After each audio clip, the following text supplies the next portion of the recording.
ಜಿಲ್ಲೆಯಲ್ಲಿ ಪೆಟ್ರೋಲ್ ಮತ್ತು ಡೀಸೆಲ್ ಅಭಾವ ಸೃಷ್ಟಿಯಾಗಿದೆ ಎಂಬ ವದಂತಿಗಳಿಗೆ ಜಿಲ್ಲಾಧಿಕಾರಿಗಳು ತೆರೆ ಎಳೆದಿದ್ದಾರೆ. ಸುದ್ದಿಗೋಷ್ಠಿಯಲ್ಲಿ ಮಾತನಾಡಿದ ಅವರು, ಜಿಲ್ಲೆಯಲ್ಲಿ ಇಂಧನ ಪೂರೈಕೆ ಸುಗಮವಾಗಿದ್ದು, ಸಾರ್ವಜನಿಕರು ಆತಂಕಕ್ಕೊಳಗಾಗುವ ಅಗತ್ಯವಿಲ್ಲ ಎಂದು ತಿಳಿಸಿದ್ದಾರೆ. ಜಿಲ್ಲಾದ್ಯಂತ ಹಾಗೂ ಇಡೀ ಪ್ರಾಂತ್ಯದಲ್ಲಿ ಪೆಟ್ರೋಲ್ ಮತ್ತು ಡೀಸೆಲ್ ಪೂರೈಕೆ ಯಾವುದೇ ಕೊರತೆ ಇಲ್ಲ. ಇನ್ನು ಮುಂದೆ ಯಾವುದೇ ಪೆಟ್ರೋಲ್ ಬಂಕ್ಗಳಲ್ಲಿ ಬಾಟಲಿ ಅಥವಾ ಕ್ಯಾನ್ಗಳಲ್ಲಿ ಇಂಧನ ನೀಡದಂತೆ ಕಟ್ಟುನಿಟ್ಟಿನ ಆದೇಶ ನೀಡಲಾಗಿದೆ. ಪೆಟ್ರೋಲ್ ಮತ್ತು ಡೀಸೆಲ್ ಅನ್ನು ಕೇವಲ ವಾಹನಗಳಿಗೆ ಮಾತ್ರ ನೀಡಲಾಗುವುದು. ಜನರು ಅನಗತ್ಯವಾಗಿ ಇಂಧನ ಸಂಗ್ರಹಿಸುವುದನ್ನು ನಿಲ್ಲಿಸಬೇಕು. ಅಗತ್ಯಕ್ಕೆ ತಕ್ಕಂತೆ ಮಾತ್ರ ಖರೀದಿಸಬೇಕು. ಬೆಳಗಾವಿ ಜಿಲ್ಲಾಧಿಕಾರಿಗಳು ಸುದ್ದಿಗೋಷ್ಠಿಯಲ್ಲಿ ತಿಳಿಸಿದ್ದಾರೆ. ಪೆಟ್ರೋಲ್ ಹಾಗೂ ಡೀಸೆಲ್ ಅಲ್ಲಿ ಯಾವುದೇ ಕೊರತೆ ನಮ್ಮ ಜಿಲ್ಲೆನಲ್ಲಿ ಇಲ್ಲ. ನಮ್ಮ ಜಿಲ್ಲೆನೇ ಅಲ್ಲ, ಇಡೀ ಪ್ರಾಂತಕ್ಕೆ ಯಾವುದೇ ಕೊರತೆ ಇಲ್ಲ. ನಾವು ನಮ್ಮ ಜಿಲ್ಲೆನಲ್ಲಿ ಒಟ್ಟು 560 ಪೆಟ್ರೋಲ್ ಬಂಕ್ ಇದ್ದಾವೆ. ನಗರ ವ್ಯಾಪ್ತಿನಲ್ಲಿ ಟೋಟಲ್ 50 ಪೆಟ್ರೋಲ್ ಬಂಕ್ ಇದ್ದಾವೆ. ಎಲ್ಲ ಪೆಟ್ರೋಲ್ ಬಂಕ್ಗಳಲ್ಲಿ ಬರೇ 12 ತಾಸು ಒಳಗಡೆ ಬರೋ ರೀತಿನಲ್ಲಿ ನಮಗೆ ಲಾಜಿಸ್ಟಿಕಲ್ ಕೆಪಾಸಿಟಿ ಇದೆ. ಡಿಪೋದಿಂದ ಪೆಟ್ರೋಲ್ ಬಂಕ್ ಬರೋದು ಬರೇ 5 ತಾಸಲ್ಲಿ ಬರೋ ನಮಗೆ ಕೆಪಾಸಿಟಿ ಇದೆ. ನಗರ ಏರಿಯಾದಲ್ಲಿ ಇಡೀ ಜಿಲ್ಲೆನಲ್ಲೇ 12 ತಾಸು ಒಳಗಡೆ ನಮಗೆ ಡಿಪೋದಿಂದ ಪೆಟ್ರೋಲ್ ಬಂಕ್ಗೆ ಸಪ್ಲೈ ಮಾಡೋ ಚೈನ್ ನಮ್ಮದು ಆಕ್ಟಿವೇಟ್ ಇದೆ.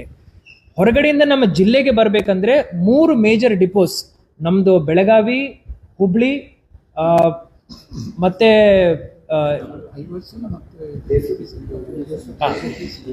ಧಾರವಾಡ.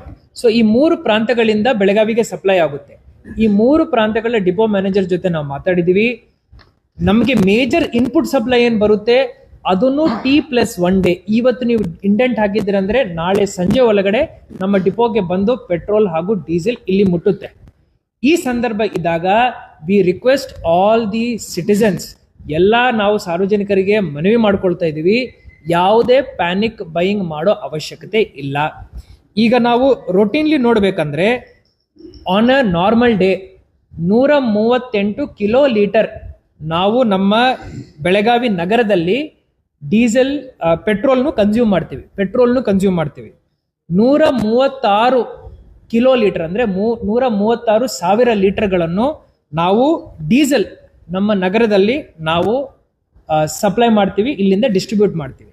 ಇಷ್ಟು ಡಿಮಾಂಡ್ ಇದೆ ನಮ್ಮ ನಗರದಲ್ಲಿ. ಹಿಂದಿನ 2 ದಿವಸದಲ್ಲಿ ಇದು ಬರೇ ಪ್ಯಾನಿಕ್ ಬೈಯಿಂಗ್.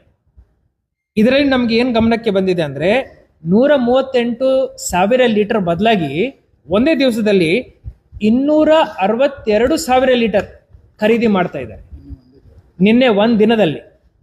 ಇದರಲ್ಲಿ 2 ವಿಚಾರಗಳು ಹೊರಗಡೆ ಬರ್ತವೆ. ಒಂದು, ಜನರಲ್ಲಿ ಪ್ಯಾನಿಕ್ ಇರ್ಬೋದು. ಎರಡನೇದು, ಸ್ಟಾಕ್ ಮಾಡ್ತಾ ಇರ್ಬೋದು, ಹೋರ್ಡಿಂಗ್ಗೆ ನಾವು ಅವಕಾಶ ಮಾಡಿ ಕೊಡಲ್ಲ. ಬಾಟಲಲ್ಲಿ ಬಂದು ನಾವು ಪೆಟ್ರೋಲ್ ತಗೊಳ್ತೀವಿ ಅಂದ್ರೆ ನಾವು ಸಪ್ಲೈ ಕೊಡಲ್ಲ. ನಿಮ್ಮ ಗಾಡಿಗೆ ಬರಬೇಕು, ನಿಮ್ಮ ಗಾಡಿನಲ್ಲಿ ಹಾಕ್ಸ್ಕೋಬೇಕು, ಎಷ್ಟು ಅವಶ್ಯಕತೆ ಇದೆ ಅಷ್ಟು ಹಾಕ್ಸ್ಕೋಬೇಕು. ಇದನ್ನು ಹೊರತುಪಡಿಸಿ ಒಂದೆರಡು ನಿಮಿಷ ನಾನು ಮುಗಿಸ್ತೇನೆ, 2 ನಿಮಿಷದಲ್ಲಿ ಮುಗಿಸ್ತೀನಿ. ನಿಮ್ಮ ಸಲಹೆಗಳನ್ನು ನಾನು ಸ್ವೀಕಾರ ಮಾಡ್ತೀನಿ. ನಾನು 2 ನಿಮಿಷದಲ್ಲಿ ನನ್ನ ಮಾತು ಮುಗಿಸ್ತೀನಿ. ಪ್ಯಾನಿಕ್ ಬೈಯಿಂಗ್ ಮಾಡಬಾರ್ದು. ಪ್ಯಾನಿಕ್ ಬೈಯಿಂಗ್ ಅವಶ್ಯಕತೆನೇ ಇಲ್ಲ.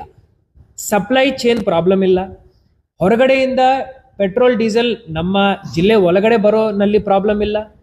ಡಿಪೋದಿಂದ ಪೆಟ್ರೋಲ್ ಬಂಕ್ಗೆ ಬರೋದ್ರಲ್ಲಿ ಪ್ರಾಬ್ಲಮ್ ಇಲ್ಲ. ಈ ಸಂದರ್ಭ ಇದ್ದಾಗ ಯಾರು ಪ್ಯಾನಿಕ್ ಬೈಯಿಂಗ್ ಮಾಡಬಾರ್ದು. We expect all the citizens to be responsible and to consume petrol and diesel only based on requirement. ಈಗ ಇಲ್ಲಿ ಬರೋ ಮುಂಚೆ ನಾನು ಮತ್ತೆ ಪೊಲೀಸ್ ಆಯುಕ್ತರು ಜಸ್ಟ್ ಮೀಟಿಂಗ್ ಮಾಡಿದ್ದೀವಿ. ಯಾರಾದರೂ ಬಾಟಿಲಲ್ಲಿ ಈಗಿಂದ ತಗೊಳ್ತಾ ಇದ್ದಾರೆ ಅಂದ್ರೆ ನಾವು ಅವರಿಗೆ ಸಪ್ಲೈ ಕೊಡಲ್ಲ. ಬಾಟಿಲ್ ತಗೊಂಡು ಬರಬೇಡ. ನೀವು ನಿಮ್ಮ ಗಾಡಿನಲ್ಲಿ ಬಂದಿದ್ದೀರಂದ್ರೆ ಎಷ್ಟು ಬೇಕೋ ಅಷ್ಟು ಡೀಸೆಲ್ ಹಾಗೂ ಪೆಟ್ರೋಲ್ ಕೊಡೋ ಕೆಪಾಸಿಟಿ ನಮ್ಮ ಸಿಸ್ಟಮ್ಗೆ ಇದೆ, ಅಷ್ಟು ಕೊಡ್ತೀವಿ.